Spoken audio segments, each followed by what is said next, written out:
Au nom du Père et du Fils et du Saint-Esprit. Amen.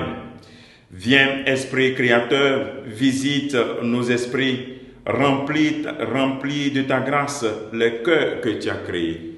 Ô Seigneur, envoie ton Esprit et tout sera créé, et tu renouvelleras la face de la terre.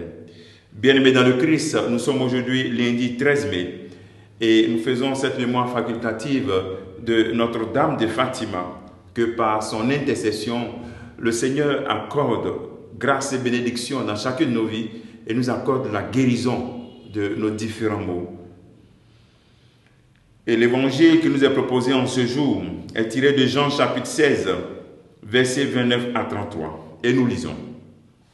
En ce temps-là, les disciples de Jésus lui disent, « Voici que tu parles ouvertement, et non plus en images.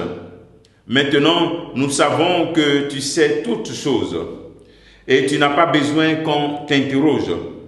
Voilà pourquoi nous croyons que tu es sorti de Dieu. » Jésus leur répondit, « Maintenant vous croyez, voici que l'heure vient, et déjà elle est venue, où vous serez dispersés, chacun de son côté, et vous me laisserez seul, mais je ne suis pas seul. Puisque le Père est avec moi, je vous ai parlé ainsi, afin qu'en moi, vous ayez la paix. Dans le monde, vous avez à souffrir, mais courage, moi, j'ai vaincu le monde.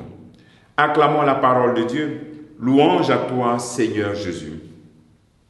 Cet évangile, nous sommes dans cette semaine où nous préparons à célébrer la Pentecôte, à accueillir l'Esprit Saint, à renouveler la présence de l'Esprit Saint dans notre vie, à recevoir cette effusion. Et voici que les textes vont nous aider à nous préparer pour vivre cette Pentecôte. Ici, nous sommes dans le contexte de la dernière scène.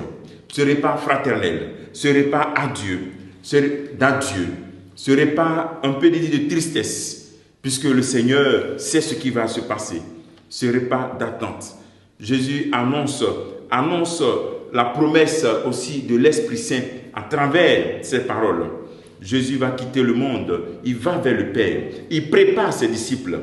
Eux, ils n'ont pas encore pleine connaissance de ce qui se passe. Et voici qu'ils arrivent à comprendre un peu. Ils ont une petite lueur.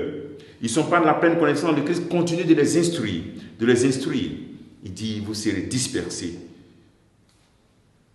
Je ne serai pas seul. Le Père est avec moi.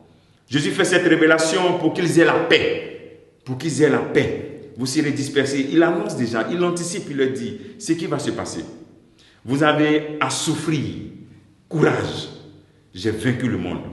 Donc voici un appel que le Seigneur nous fait. Le Seigneur prépare les disciples. Au temps du Christ, il les préparait. Mais nous, on sait ça déjà. Il leur a dit ça. Mais nous, non seulement on sait qu'il leur a dit ça, maintenant nous aussi on sait ça. On sait qu'il leur a dit ça. Il les a préparés. Alors comment tu vis les situations de persécution? Nous sommes mieux préparés qu'eux. Parce qu'eux, ils ont vécu ça et nous savons tous que le Christ est ressuscité. Et ils ne savaient même pas que tout ça allait se passer. Ils doutaient de tout cela. Alors dans nous, les disciples d'aujourd'hui, nous sommes mieux préparés qu'eux. Alors, mais est-ce que nous laissons les situations nous décourager? Vous voyez, honnêtement, il dit courage, j'ai vaincu le monde, vous allez souffrir, on va vous disperser. Mais nous, on est mieux préparés que ces disciples-là. Mais nous laissons souvent les situations nous décourager. Nous laissons la peur nous envahir. Vous voyez, non? Courage, j'ai vaincu le monde. Jésus a vaincu le monde. Et nous connaissons les souffrances que les disciples ont endurées. Ils ont été persécutés. Et ils sont allés partout, malgré qu'ils étaient persécutés, allaient annoncer la persécution à cause de la parole de Dieu. Alors, c'est un appel aussi, le deuxième appel, en plus de comprendre que tu ne dois pas te laisser aller dans les peurs ou bien dans les persécutions, de pouvoir laisser cela envahir, te laisser tomber dans le découragement parce que le Seigneur t'a préparé. Mais en même temps, il nous dit aussi que nous ne devons pas laisser, nous n'avons pas fait de compromission, nous n'avons pas cédé cette situation. Parce que dans les souffrances, les persécutions, le Seigneur est toujours avec nous. Nous devons continuer à annoncer la parole de Dieu, même si c'est dur, même si c'est difficile. Quand la parole de Dieu nous fait souffrir, est-ce que tu souffres à cause de la parole de Dieu? Quand la parole de Dieu va, où la parole de Dieu va, nous aussi on doit partir. On doit souffrir à cause de cette parole, nous serons rejetés. Nous pouvons tomber, mais ne tombons pas dans les concessions, les compromissions. Donc c'est un appel à endurer tout ce qu'il y a comme souffrance dans l'annonce de la parole de Dieu, les difficultés, les persécutions, les violences personnelles, les sacrifices personnels. Courage, j'ai vaincu le monde. Que le Seigneur te donne cette grâce en ce jour. Comme travail que tu pourrais faire, c'est est-ce que tu souffres à cause du Christ? Est-ce que le Christ va te dire courage aussi à toi? Quelle est ta souffrance à cause de l'annonce de la parole de Dieu? Que Dieu te bénisse au nom du Père, du Fils et du Saint-Esprit. Amen.